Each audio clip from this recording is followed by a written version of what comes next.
রমজানকে যেন আল্লাহ তাআলা এভাবে সাজাইছেন, আল্লাহ নিজের হাতে রমজান সাজাইছেন। আল্লাহ বলে, বান্দা শোনো আমি রমজানকে কেমনে সাজাইলাম। 1, পুরা মাস রোজা। 2, প্রতিদিন ইফতার।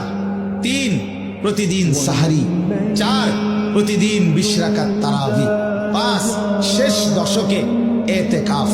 6, শেষ দশকের বেজর রাত্রিতে শবে কদর। এরপরে 7, একটা নফল একটা ফরজের সমান। 8, একটা ফরজ 70টা ফরজের সমান। 9, প্রথম দশক রহমত। 10, মাঝখানের দশক মাগফিরাত। 11, শেষ দশক জাহান্নাম থেকে মুক্তি। আল্লাহ বলেন, জান্নাতের দরজা খুলে দিলাম, জাহান্নামের দরজা বন্ধ করে দিলাম, সমস্ত শয়তানগুলোকে শেকলে বন্দী করে দিলাম, চারিদিক দিয়া গোলাইয়া সব গুছাইয়া বান্দা রাস্তা কেবল একটাই খোলা, দরজা কেবল একটাই খোলা।